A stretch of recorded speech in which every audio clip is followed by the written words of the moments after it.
Video natin habang ginagawa pa, Toyota Hilux, napaka-pogi. Tingnan naman ang gulong. Ano, papakita natin. So, ini-install natin dito, 4 na Bosch Europa. Nakita nyo, nag-customize siya ng bracket. Stainless yan, na pinowder coat natin ng glossy black. So, kailangan talaga pag naka-4 na Europa, naka-customize bracket ka na kasi mabigat yan eh. So, yan, habang kinikable tayo, ay video natin. Hindi natin magigising to pa, nag-testing tayo mga welder natin. So ayan o, ganda o, laki ng gulong. Yan mga guys, video natin Toyota Hilux na napaka-pogi nito. Tingnan mo, customize yan, ganda ng harap. Ang kinabit natin dito, 4 na Bosch Europa. Pakita muna natin yung kinabit natin. So naka stainless bracket na powder coated na black. Bagay na sa pickup na pogi. Kasi kung pangit yung bracket, halatang halata. So ganyan yung harap niya. Pagka 4 na Europa, kailangan talaga may customized bracket. So naka-turn nyo dito. Ilan ba turn yun nito? Saka meron sa gitna. Yun, para matibay. Tapos 4mm yan, 1x4mm na solid stainless flat bar. Tapos powder coated. Tapos yung wiring, yung harness niya na customized yung 2 relay. Tapos naka fuse. So pabusin na natin, pabusin na boy.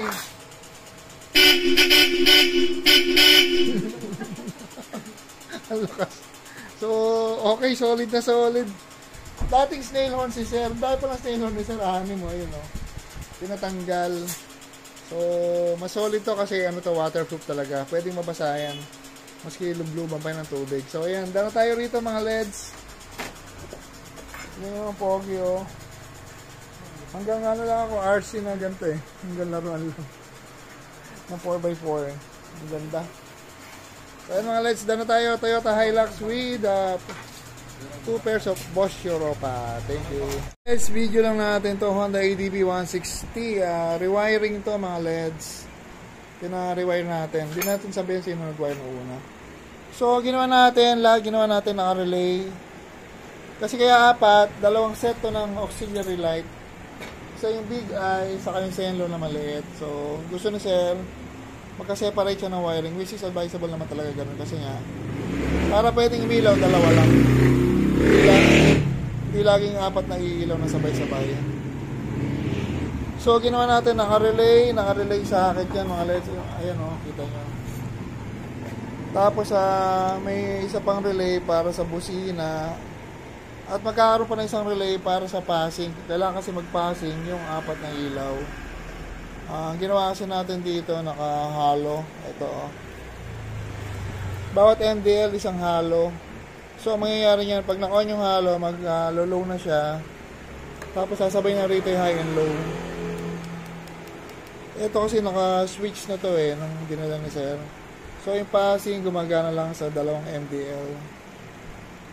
Yung wiring namin, pag kami nag-wiring, lahat yan nakasakit.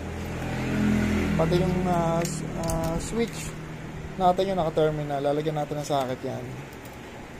So ito mga nakasakit. Pagka yung ilaw medyo mataas ang wattage, yung heavy duty na socket ginagamit natin ito. Pagka maliliit lang, pwede na yung maliit na socket, mga gantong terminal. So lahat ng wire natin naka-shrinkable tube kagaya niyan. Wala siyang electrical tape. Hindi kayo makakita ng electrical tape sa amin, hindi kami gumagamit kasi. Tapos hindi kami nag-splice. Ingat kayo, iba nag-splice eh. So hindi tayo nag-splice para walang ma-void na warranty sa motor nyo. So in case na gusto nyo pa-warranty, pwedeng patanggalan ng kinabit.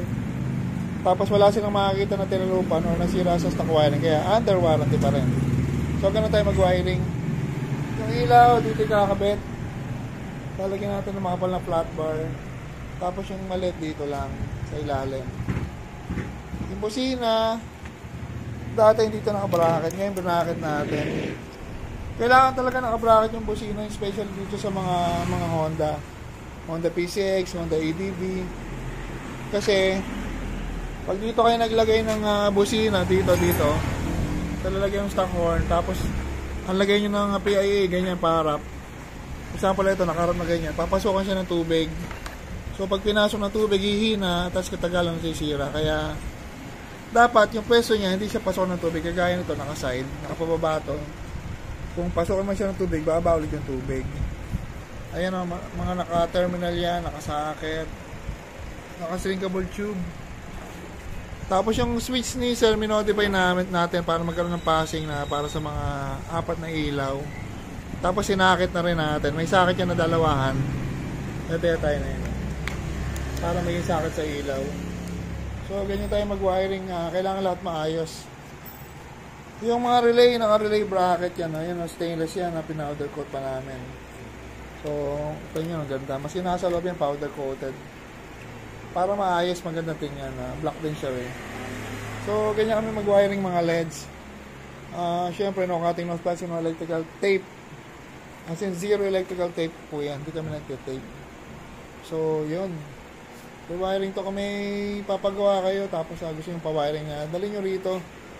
Kasi minsan, malayo daw. Tapos, pagka pinagawa sa malapit at hindi ayos ang gumawa, papaulit nyo din. So, sayang ang pera. Siguro kung may gagawang maayos, so pwede naman. Pero make sure lang na maayos yung papagawa nyo kasi para hindi nyo napaulit. Sayang ang pera. Yan, yung gawa namin syempre minsan nagkakaproblema rin pero inaayos natin yan. Which is normal naman yan, mga minor na problem. So mamaya babalikan na to ni Sir, iniwanan lang. Ang busina, PIA, yung ilaw, Big Eye, saka Zenlo. Yan mga LEDs. Thank you. Yan mga LEDs, video na natin. Honda ADB. Ito ni-rewire natin kanina. Tapos nagpahat pa ng ilaw si Sir, yung nagdala nito. Tapos yung bracket, pinalitan natin. Ito yung bracket na to. Yan, makintab. Kasi kanina malambot.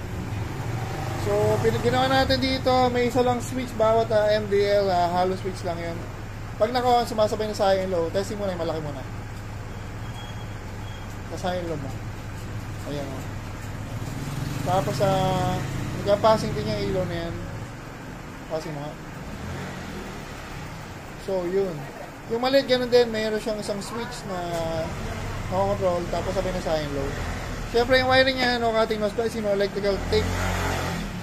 Lahat yan na-rewire namin. Pati busina, paano mo busina yan? Pati busina, nirewire na din namin. Tapos, nilagyan namin ng panibagong bracket para maayos ang pagkakabit ng busina. Yan, Sir, kukuha. Sir, okay na, Sir. Ikaw na lang ang video ko, Sir. Wala yung pamangkin mo eh. Ano pangalan ni Sir po? Marlon Ilagan. Taga saan po? Taga Kanyogan, Kalumpit po lang. Kanyogan, Kalumpit. So, ikaw na, Sir, mag-uwi niya, Sir. Apo. Ingat po, Sir. Ingat. Thank you, Sir. Hindi po. So yan, dala tayo rito, Honda ADB 160 na white with 2 set of auxiliary light and PIA. So, thank you. Yes, video lang natin si Sir Rider. Lalamove, Sir, na po. Ano pangalan po na, Sir? Benny, Makabulos. Benny, Sir. Taga saan po? Taga Baitoro. Saan ba yun, Sir? Caloocan? Hindi, ano?